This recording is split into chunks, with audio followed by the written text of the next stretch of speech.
Good morning and good afternoon, depending on where you are. Thank you for joining us today. Today, we will be providing an overview of the latest set of enhancements and new functions in LP360 version 2020.1.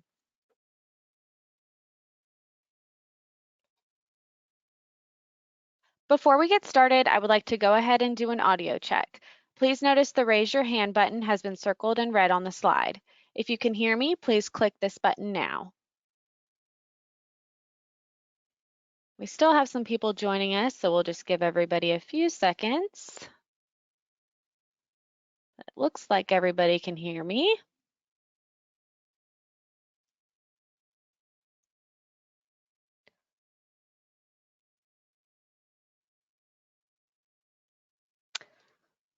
All right, great. My name is Crystal Bailey, and I will be moderating today's session. Joining me today is GeoCue's President and CTO, Lewis Graham, and our VP of Special Projects, Martin Flood, who will be answering questions during this webinar.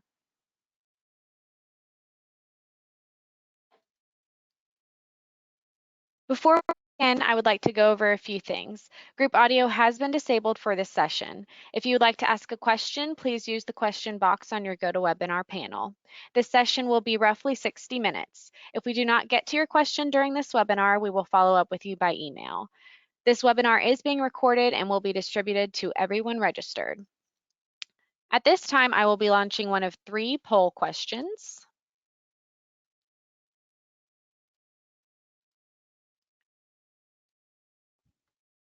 How frequently do you use LP360 for ArcGIS?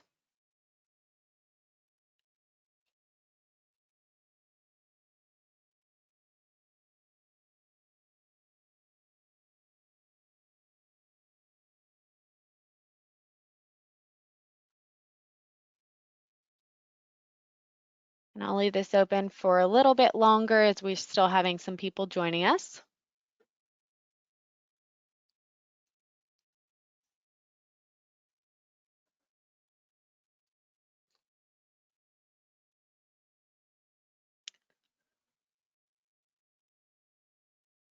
Alrighty, I'll go ahead and close that poll.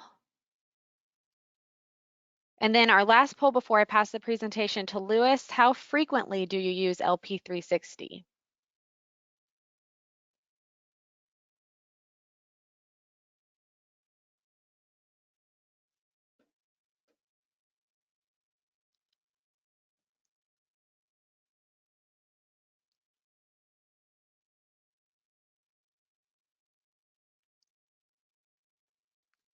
Still getting a few votes in. I'll leave that open for just a second longer.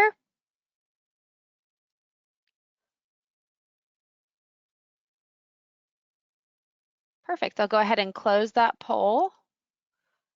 All right, thank you for voting, everyone. Joining me now is GeoCue's President and CTO, Mr. Lewis Graham, and I will hand the presentation over to him now.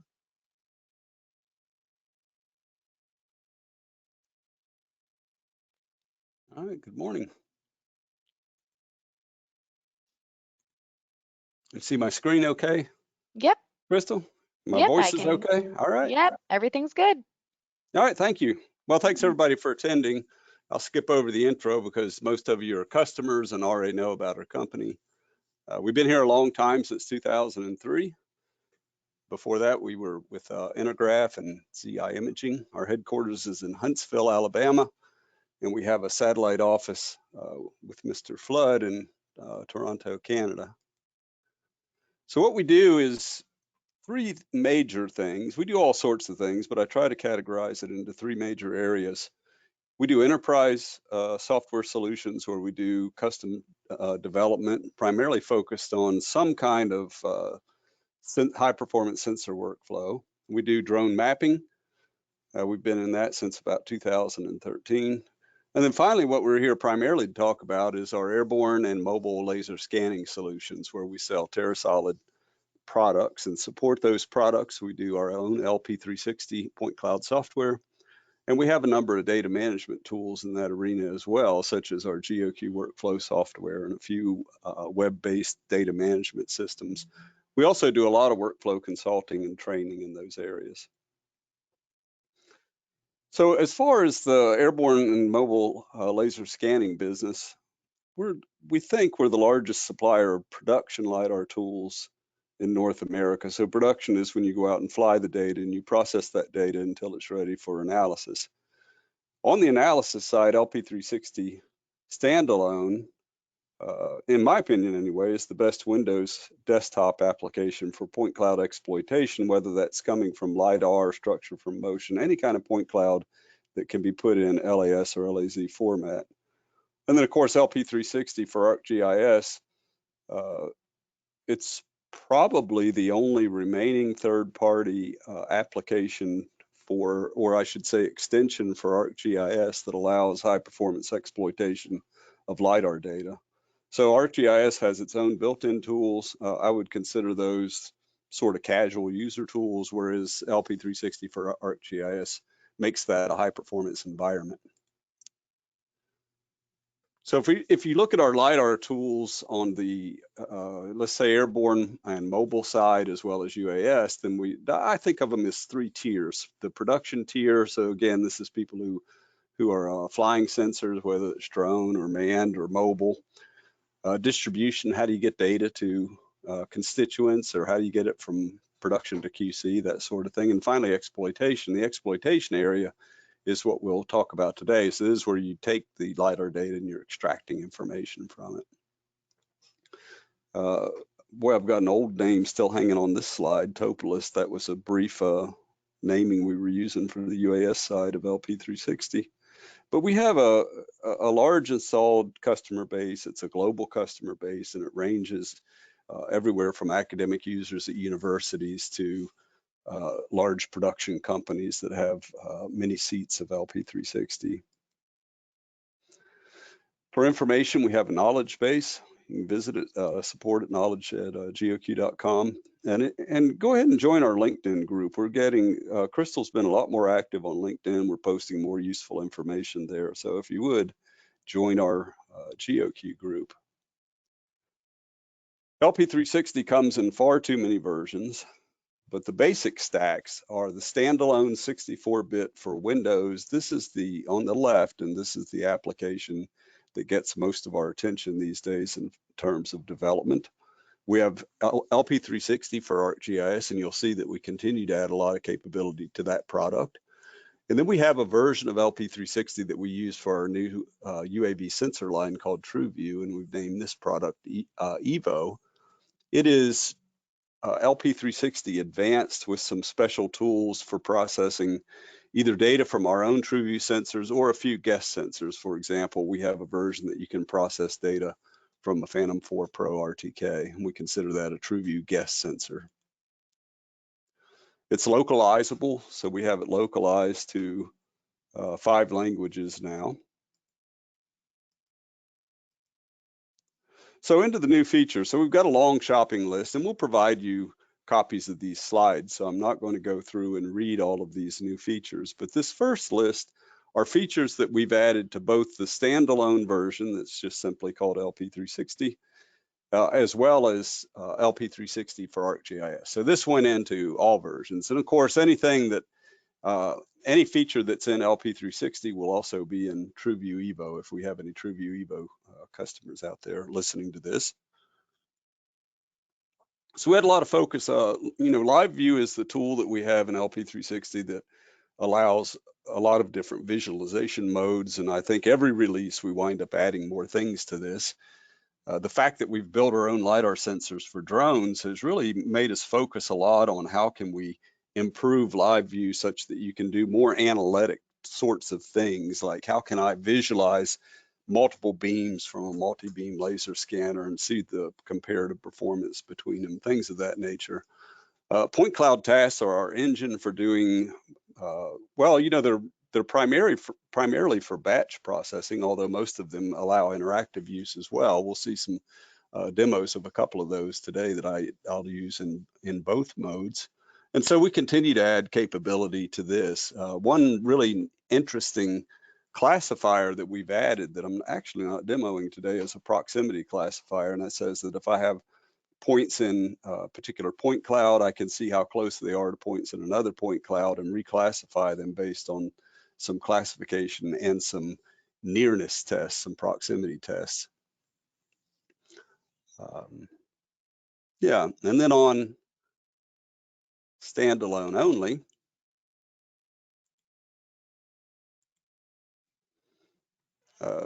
a few, I have not included on this list features that are unique to Evo. That's a separate webinar. So these are tools that you could use if you were doing drone processing using one of our TrueView sensors, but you could just as well use them for airborne mobile laser scanning. You could use them for point cloud from Imagery and so forth.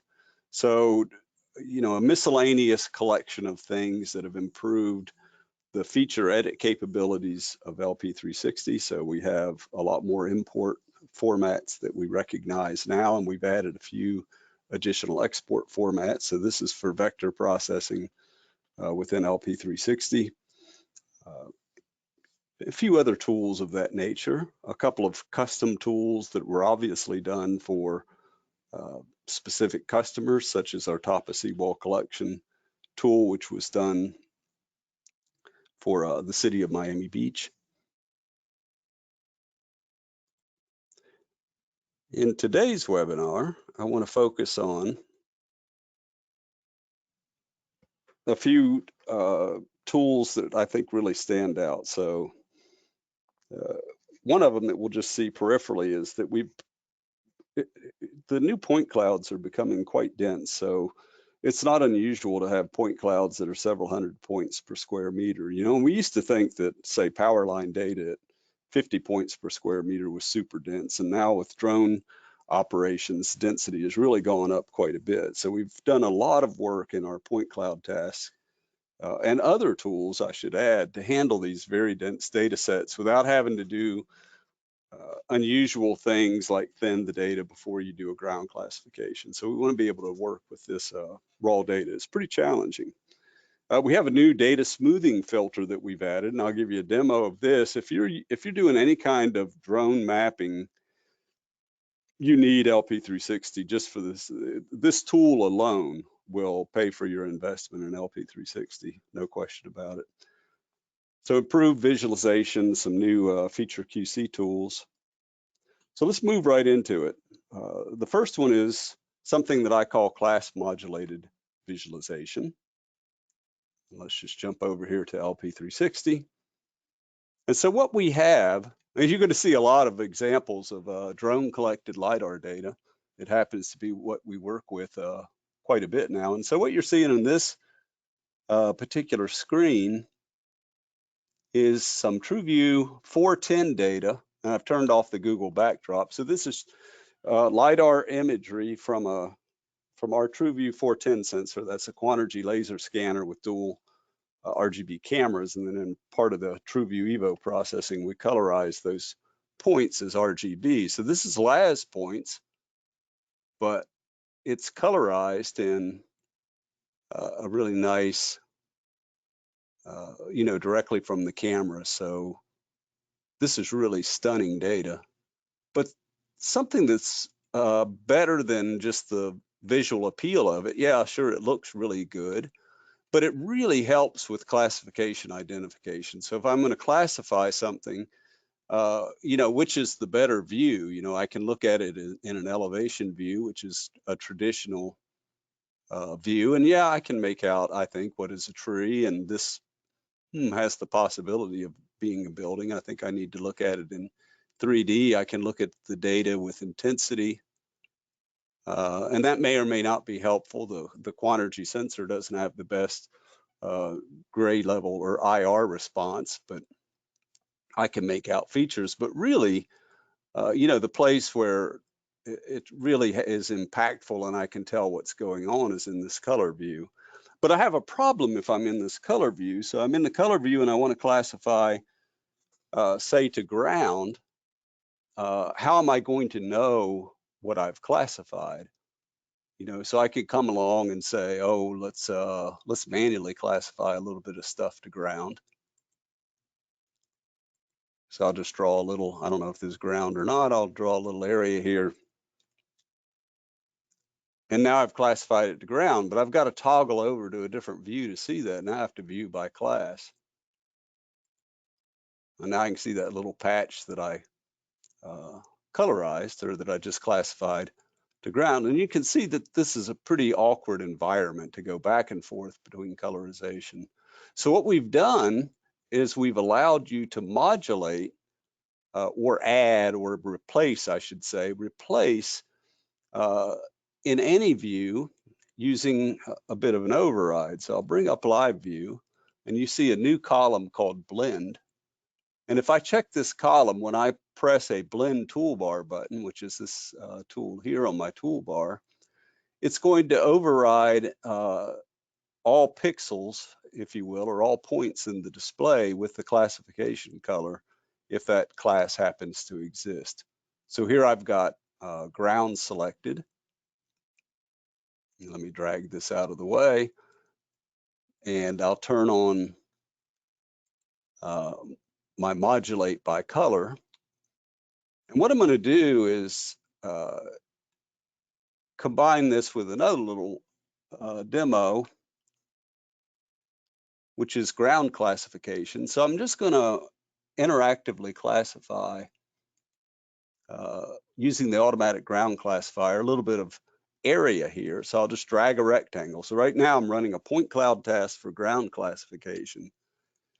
And those of you who have used LP360 with this very dense drone LIDAR data in the past, you would recognize that what I just drug would typically take several minutes to classify. And so you can see we've really done quite an improvement on this performance of this point cloud task in this very dense data. So I'm really happy with that.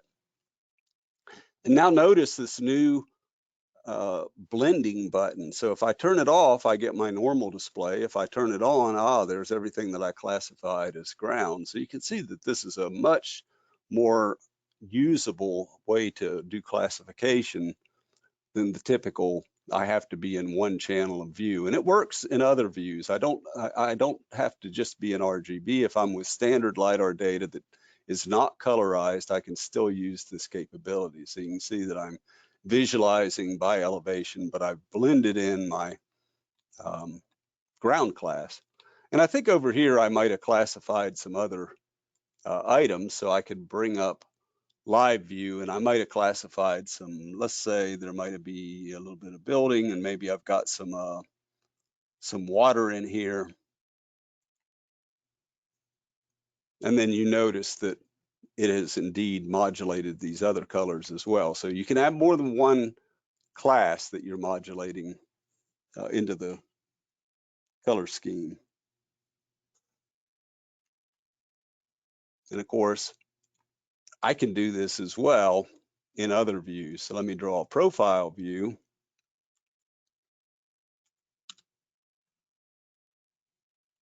And here in the profile view, I'm showing data by classification, but let's switch over to something like, let's do color down here.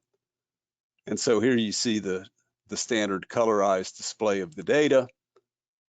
And I click the modulate, and you see the ground class showing through here. So this is really quite a nice feature. All right. Check my notes and see if I've shown everything. Yes. So debiasing point cloud data, this is important for people that are doing production work or are doing UAS work. So if you're going to measure the vertical accuracy of LIDAR data, the ASPRS, the American Society for Photogrammetry and Remote Sensing, uses root mean squared error between the LIDAR data and a set of checkpoints to assess the accuracy of the data. And we know that's RMSE vertical Z. So if we look at the contents of this, really what we're doing is we're just taking the difference between a control point and the point cloud. We call that the residual. This is what I call RZ. And we just sum up all those residuals squared. We just square it because we don't want negative points that are below the point cloud to cancel out ones above. So if we square it, it's essentially the same as taking absolute value, square root thereof. And anyway, so we have this formula for root mean squared error. But if you take root mean squared error apart, you discover that the root mean squared error is equal to the bias, or the mean value of the residuals. That's this first term, r with a bar over it squared, plus the variance, for the standard deviation squared. So what this tells us is that if there's any bias in the point cloud, we could reduce the error, the vertical error, by removing that bias. So how do we remove the bias? So this process is called the Z bump. Everybody in production does it. So they go out and figure out the mean value and say, okay, I'm going to shift the whole LIDAR point cloud to improve accuracy. And this is a perfectly valid operation because the bias is systematic and you can remove systematic errors. The question becomes, when am I allowed to do that? And there isn't a rule that I could find about that, but I think a good rule of thumb that we here at GeoCue have developed is, let's look at the standard deviation of the mean. So we'll look at the deviation of the mean itself. And if that is a small value relative to the bias itself, then I am valid in moving the mean. So it's the uncertainty of the mean, right? The standard deviation of the mean. If it's a really small number, then the mean is, my error is in the residuals is pretty much systematic and I can shift it. But if I have a really large standard deviation of the mean, it means that I've got a big spread in the deviation of the residuals relative to their own mean. So anyway, this gives us a really nice mathematical justification where we just argue that if the bias, that is the absolute value of the mean of the residuals, if that minus the standard deviation of the mean is greater than 0, then it's legitimate to debias. And that sounds a lot more complicated than it is. Let's go back to LP360 and let me load up a different project.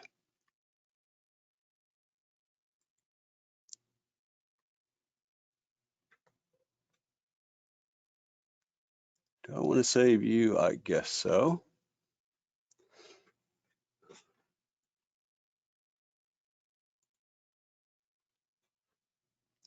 Well, it's asking me all kinds of exit questions because I made a bunch of modifications while I was in the software.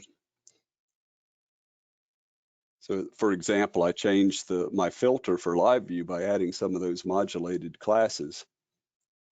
And so I've saved that as a new filter in live view so I don't have to make it up the next time.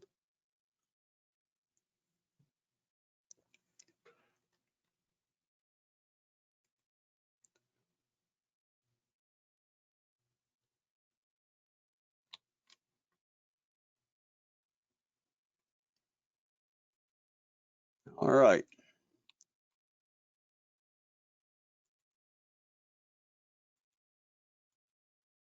So here we are in a new project.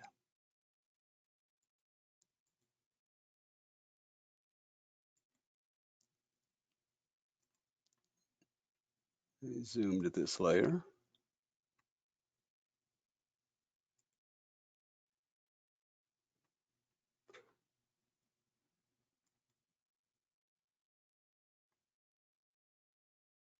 Turn off my Bing aerial.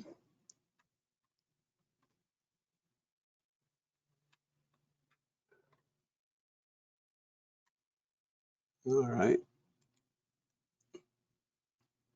Let me exit this and come back in real quick.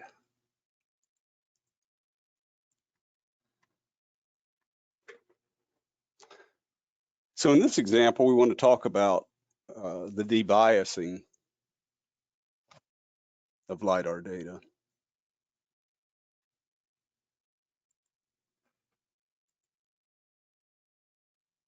We'll open up our project.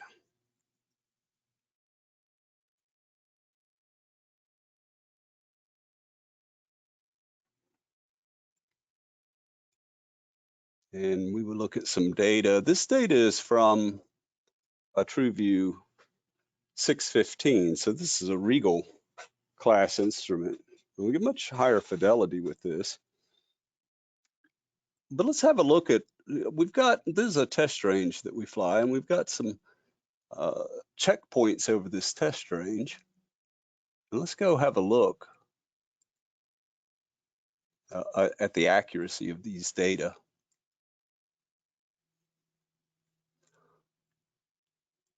So I'm going to do an inverse distance weighted sample. I think this is more valid for this very dense LIDAR data that we use from drone LIDAR systems. And the first thing I'd note to you is that we've made some changes to this dialog, and all of you that are measuring accuracy, even in QC of airborne or mobile data, have used this function before. And it lets you bring in a set of checkpoints, 3D up to 3D checkpoints, because you can do planimetric X, Y individually and also vertically. Right now we're going to focus on vertical. We've added a new quick set capability, or else I think we're applying it such that it actually works. I can say I just want to look at, say, full check, and this will filter out operations in the data that are not full check. So for example, the base station's been automatically filtered out. So this is just toggling. It's just convenient toggling off a field that's in your checkpoint file or in your control point file if you're using them for control points. And to run the error calculation, I just press the calculate DZ button. My checkpoints are far in excess of the extent of the LIDAR data. So it's just warning me that, hey, some of these checkpoints don't have any LIDAR data. And it tells me at the bottom that, hey, it measured 11 vertical points. And over in this section of the dialog, I could see what the results of that are. So I have a mean vertical error of 2.7 centimeters, as you can see down here, units or meters. I've got a standard deviation of the mean of 7 millimeters. So the standard deviation of the mean is much smaller than the mean. That means that it's a pretty tight mean. It's pretty much, I'm pretty much guaranteed it's a bias and not just random noise that's causing me to have this mean error. If these were reversed, say, and I had maybe 1 centimeter of mean error, but a standard deviation of the mean of, say, 2 centimeters, then all bets are off, and I shouldn't be doing any kind of debiasing operation. So my total root mean squared error is 3.5 centimeters, so 3.5 RMSE. That's a really nice project. Let me do a capture of this so that I've got it available.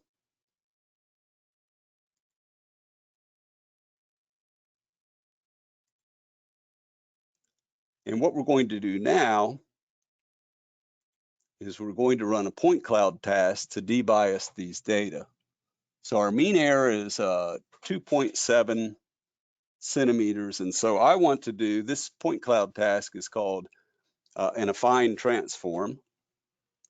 And it lets you shift LIDAR point cloud, or any LAS point cloud, I should say, by either rotate, scale, and translate, or you can apply an entire transformation matrix to the data. So you'd apply a transformation matrix, for example, if you knew the transformation, say, from a projected coordinate system to a LSR plant system, would be an example where you use that. Well, let's get to it and add we want to shift this by 0.02 centimeters. So I put that in as a Z translate.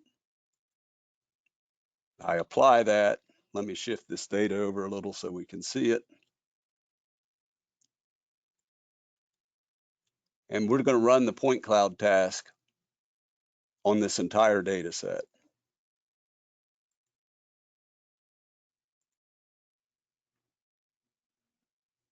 And you can see that it's generating a new set of LAS files for all of the data that I had in this original TrueView 615 project. And that's giving me the progress up here. This goes pretty quickly. And we'll have this new shifted data.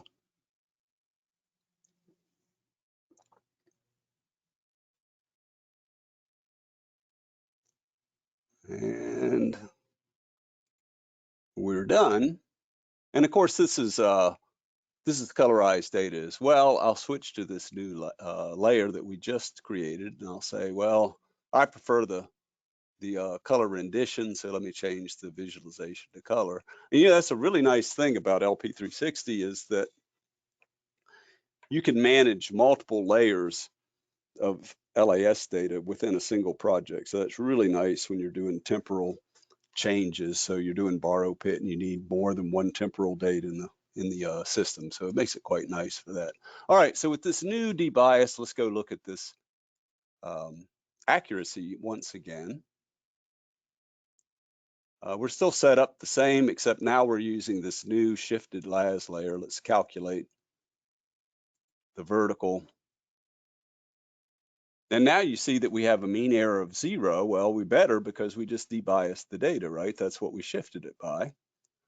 And we've got a root mean squared error now of 2.2 centimeters. So you see that we reduced that root mean squared error from 3.5 centimeters to 2.2 centimeters. So that's one of the first steps that you would do when you're doing a LIDAR project, whether it's a countywide LIDAR project, which is a little more complicated because you have to do it blockwise. You can't do a single operation. But for drone projects, where you typically have the entire project loaded into the system at one time, then this is a really good standard practice operation, I would say, to get the kind of accuracy that, or to remove that bias kind of accuracy.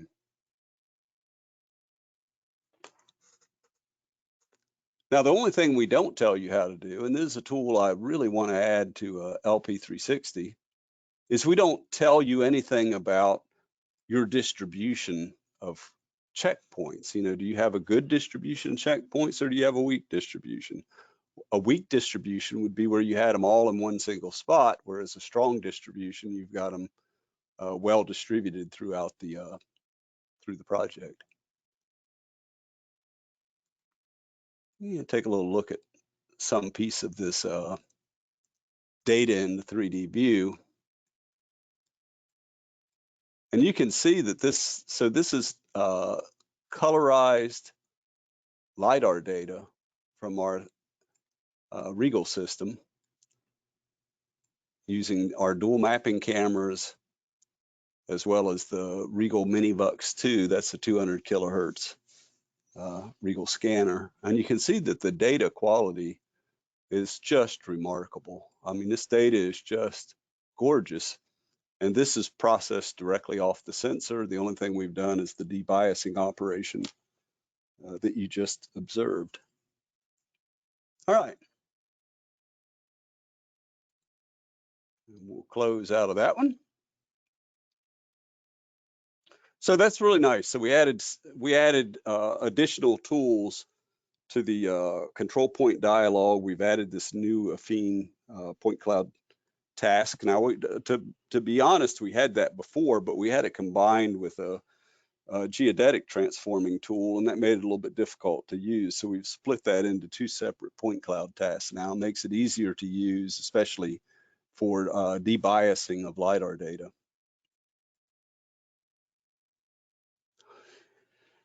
So we built, I think probably 2 years ago, we added some really nice feature QC tools to LP360 standalone. These are not in the ArcGIS version, for doing things like checking break lines, and particularly for checking constrained geometry such as downhill constraints.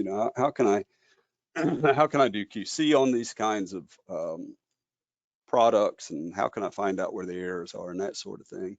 And then we had a request earlier this year from USGS, who uses these tools a lot for QCing of LIDAR data and break line data for LIDARs and water body boundaries and so forth. They said the tools are great, we like to use them, but we don't have an easy way to communicate errors to our contractors. And so we collaborated with USGS to add a new tool for collaboration. And let's have a look at that now. Start LP360 up.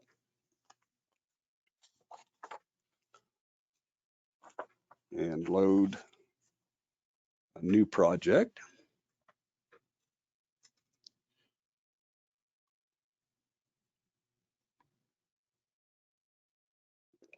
Move my PowerPoint.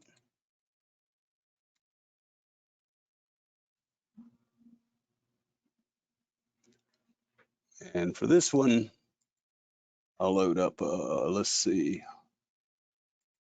a mine site.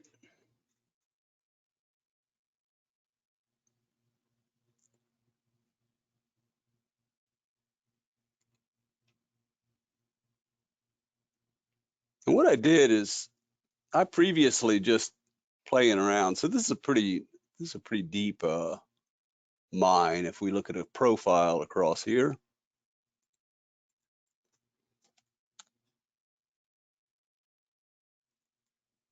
scooch this up a little bit, and then you can see the profile of this, the cross section of this profile that I've drawn. What it is, I draped a few features in here that really don't mean anything. I draped one down the road and then a couple just moving down this bank. And let's just have a look at how that goes. So I'm going to bring into the feature edit toolbar this, what I call downstream layer. And I'll just digitize a feature along here. So I'll just do a 2-point feature, but I'll tell the system to do a drape. And you can see when I click the first point, the profile is showing where that point landed. I'll double click to end that feature. And then LP360 will go do a drape on it.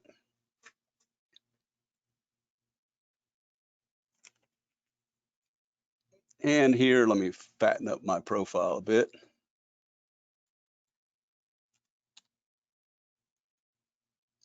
And so here in the profile, you can see that it nicely drapes that feature right on the surface. And so that's just one of the many, many digitizing tools that we have in LP360.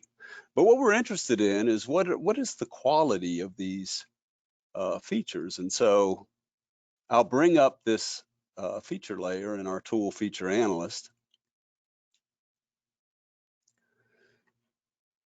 And we have the notion in Feature Analyst of analysis, hence its name. And so we can do general tests like, self-intersecting, planar tests. So, I might use this for stockpile toes, for example, and say, do I have any very sharp angles in my toe geometry? So I can look for min and max angles. Vertical is usually the most interesting for LIDAR data. And so we've got, is it uphill? Is it downhill? Hey, is the feature actually flat? And then I can look at what's the minimum Z and, all sorts of different tests that I can do on the vertical part of features. I can look at size, minimum line lengths, maximum, so forth. Then I can look at M values. And if you're not familiar with the shapefile format, and M value it's just a fourth coordinate on every vertex that you can put into the feature file. And it allows you, well, you can use it for anything you want. So for example, on a downstream constraint, where we readjust the vector so that it's always going downstream, we use the M value to say, how much did we have to move a vertex to obey this downstream constraint? So for this particular test, on vertical, let's just look at downhill. And I will tell the system that I want to apply this test. And so it says 2 of these features have passed the downstream constraint. They should, because I used our downstream constraint tool to digitize them, but 3 of these have failed. And so if I go in and look at the failed feature, I can go look at its vertices, and it will actually tell me where it failed. So I just scroll down here, and there's a red X on the downhill test. So it failed at this vertex. I can click on the this point, and I'll be driven. Let me zoom in on the profile a bit so we can actually see the vertices. And I get driven exactly to that error. So this is very cool. This is not new. We've had this in LP360 for a while. So this is telling me, hey, the next vertex after the one you've selected is higher than this vertex, and therefore you have violated the downstream constraint. I click to the next one, same sort of thing, but the next one, of course, is okay because his next vertex is downhill. So you get the idea. So we had this great analysis tool, and customers like USGS and NOAA and so forth are using this tool to analyze their vectors, and it makes life a lot faster, a lot happier, because it's quite quick to find all of the errors. But if I'm not going to fix them myself, how do I convey those to someone else? So like I say, we collaborated to add a new tool, and this new tool allows us to do an export of two things. One of them is export the features themselves, just a shapefile. And then the other thing is export the failed or past conditions. So what I want to say is I want to export all my features that have failed the test. So I click, I could do pass and failed or just passed only, but typically it's failed that I want. And then there's a choice to say, where do you want to write these two shape files? One is going to be the failed feature. The other one is going to be a set of vertices that mark all of the failed locations. And so I've done that, and I've added these to the map. Let me turn off the original downstream. So here's the features that failed. 3 features failed, so I just duplicated them because I might want to send those to my contractor. But more importantly, what failed? And I indicate that simply by generating vertices. So I generate a vertex at every failure. Now, normally in something like a downstream, I would only have a couple vertices. I wouldn't have this many, but you get the idea. So every one of these is pointing to some sort of failure. If I go inspect the attribute data of this particular point, you can see that it's got the failed test. The test was downhill and it failed. So all I have to do now is, if I go send the original vectors, let me go to the table of content, along with these failure vertices, then this will tell the contractor exactly where your vertex failed and why your vertex failed. Now let's look at one other thing while we're in here. I'm going to go back to my original vector set and bring it back into Feature Analyst.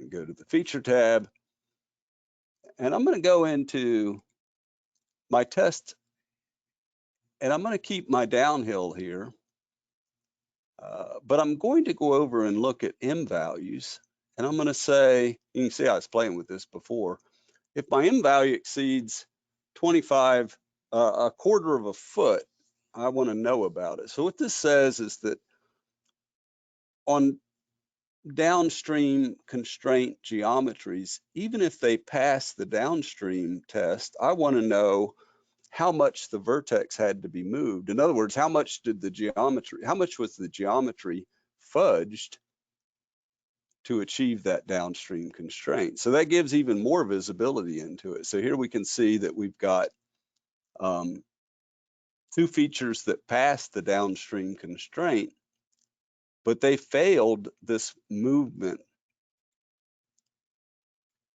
of M value. And again, I can go, so here's just one location where it really had to move a vertex a long way.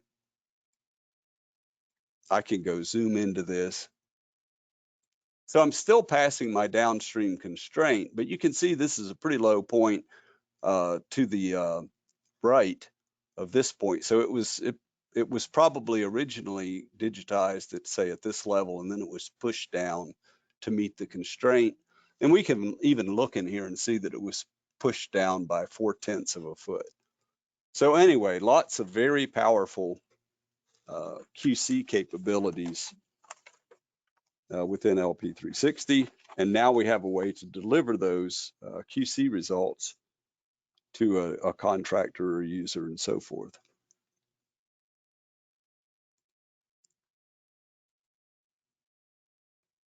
All right.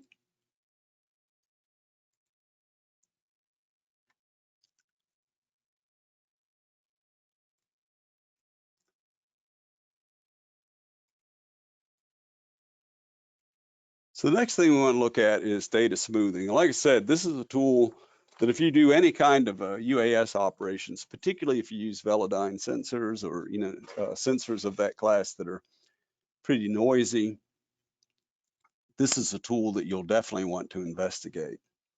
And so we'll have a quick demo of how this works.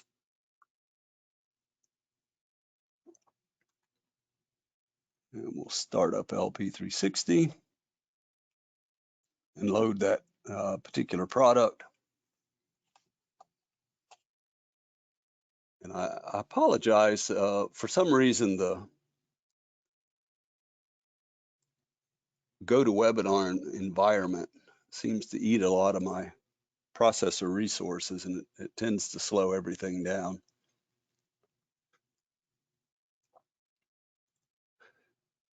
So we'll look at a road project.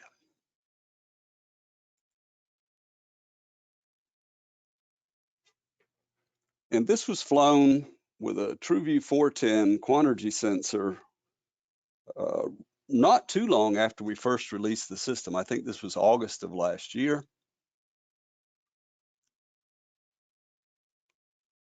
It's a really nice data set. So you see this TrueView colorized 410 superimposed over a Google backdrop. And the first thing I want to show you is a new little handy tool in the profile view. And let me go ahead and redraw that profile while I'm at it. So we'll cut a profile across here. And let's make that guy 0.5 meters good. And we added a new tool. If you hold down Control and hit the graticule button on the profile, we added a new tool that'll let you quickly make a uniform graticule. So if I want to make, say, a 10 centimeter graticule, I can just put in 10, hit this button, it populates the whole dialog, say OK. And now it's redone my grid. And if I zoom in on this profile, you see that I've got an envelope of about 20 centimeters of spread in this data on this hard surface road. And what I want to do is I want to go in here and I want to do a bit of measurement.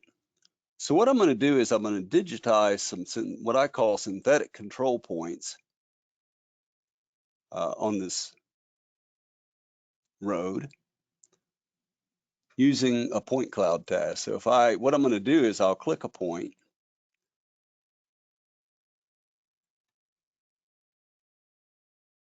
And the system is going in and it's finding the average height at that point in the LAS data. So it's doing a summary around where I'm clicking and conflating a Z value onto the shape feature, this point shape feature that I've generated in LP360 using this so-called conflation point cloud task. And what I want to do with this is I want to use it to measure the average height of this road surface point cloud. So what we'll do is we'll simply go into the control point dialog and we'll use these points as a test. Now, I wasn't very careful in where I place these and so forth. So, if I were doing a real detailed analysis, I would use a little more care in how I put this together. This is in meters, so let's go out, say 0.5 meter.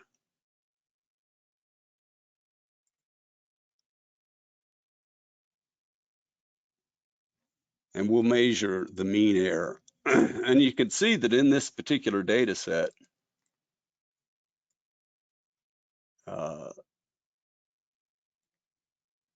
we have a mean error using this set of points of, it's literally in the noise, 4 millimeters. So we can say essentially there's no bias here. But I don't like this noise envelope. So I want to go in here And of course, you know, the mean value in that test better be 0 because I collected these points directly from that LIDAR data. They're going to be used for a test later on. They're meaningless at the moment. I was just using the LIDAR data to generate them. So what we're going to do is go to a smoothing point cloud task. And it allows us to filter in data to say, well, I don't want to smooth everything. I just want to smooth the ground class, for example. In my case, I'm going to smooth everything. And I'll apply this again project-wise. No, I won't. Let's just apply it to this area that I'm looking at here. So let me drag an envelope just over this area. So this is a least squared geometric smoothing algorithm that essentially tries to fit surfaces to the original data and then uses those results to shift the point cloud data in such a way to reduce the noise envelope. And so you can see that it's telling me that it's processing, you know, across this block that I drew.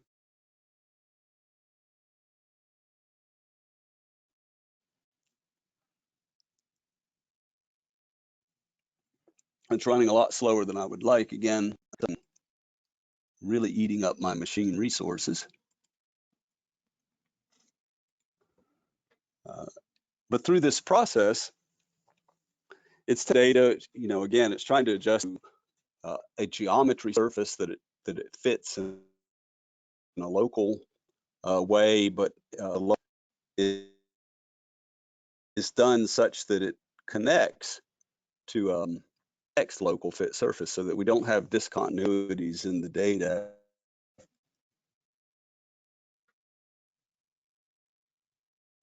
And the result of the operation is a much smoother point cloud surface.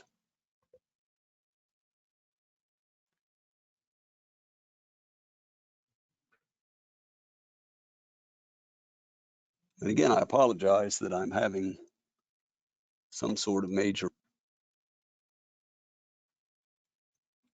on my machine at the moment.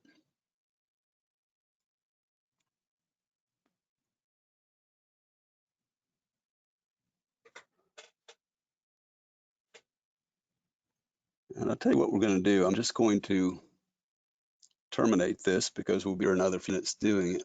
And I actually have a surface that I've already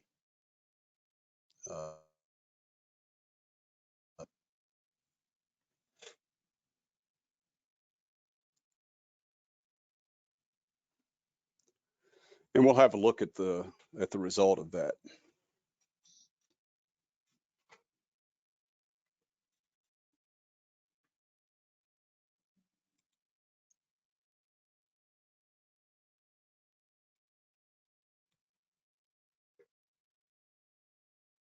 All right, bring LP360 back up and load our project.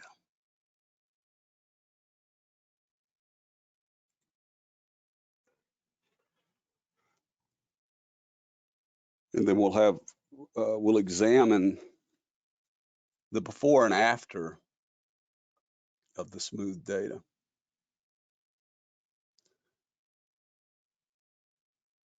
So here we've got the original LAS data being viewed in this profile view.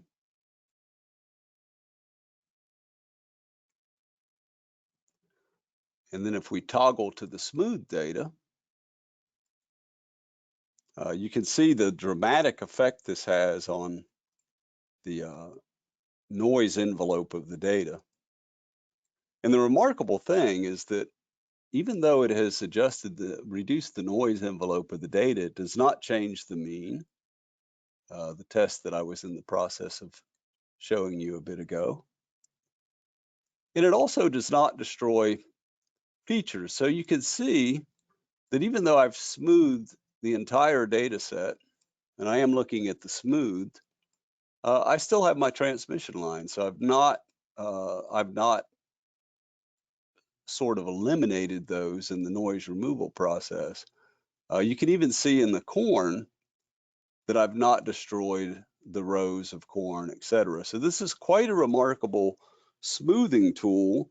And the really nice thing about it is that when you apply it, you know, with a lot of smoothing tools, if you want to smooth a road, you have to go draw a polygon around the road and say only apply the smoothing to that surface. With this, you can apply it pretty much project-wise. If we do a test on what happens to the mean of the data before and after the test, the mean does not change. So you won't affect the mean part of root mean squared error, but you actually can improve the noise composition piece of it.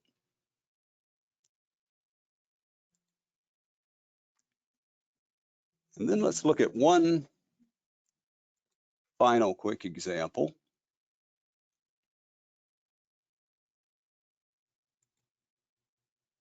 We're doing some work for a little bit of experimental work with the Department of Agriculture using 5-band cameras. In this case, it's the MicaSense Altum.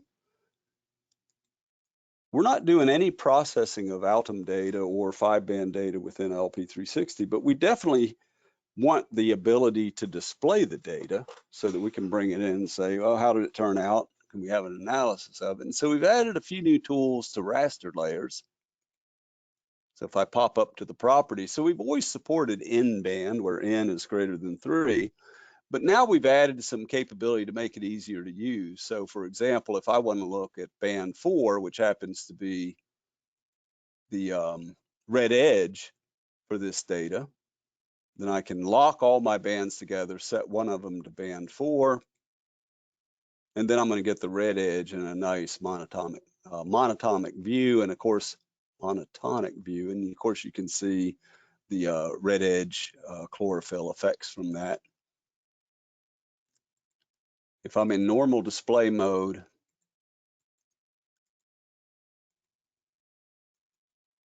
I can display in color.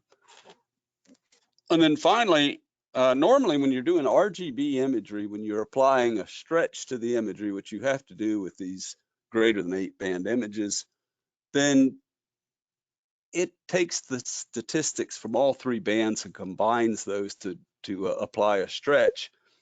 And you typically get a color pattern that is not the desired pattern. In multispectral, you typically want to do independent stretches. And so we've added the capability to do independent stretches. And you can see that that makes quite a bit of difference in the data. All right. So I apologize for that performance issue that required me to kill the smoothing operation. But it really brings me to the summary where, you know, I think that LP360 for ARC is the serious tool for that kind of work. We've not started on a port to ArcGIS Pro yet because Esri hasn't given us what I would call a deep integration API. And I think standalone is, you know, you just get an immediate investment you get an immediate return on your investment if you're doing QC, if you're doing any kind of feature collection from point cloud data. We have a plethora of tools. And if you're doing UAS work, this is a must-have tool. You know, there's so many tools in here now for UAS work that, you know, you'll earn the investment in the product back in very short order. And with that, I'll turn it back over to Crystal. Thank you very much for your attention. I appreciate it. Thank you, Lewis. All righty.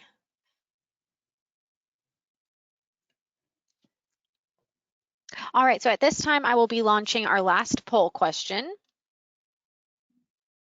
And it's simply, would you like us to contact you concerning acquiring LP360 or updating your license? I do handle our maintenance renewals, so if you'd like to email me directly, my email is cbailey@geocu.com. We can get you back on your maintenance. I'm going to go ahead and leave that open. Again, thank you for attending our webinar today. We hope you continue to stay healthy and safe. This webinar has been recorded and we will be distributing it to everyone who is registered. Thank you again, and we hope to hear from you soon.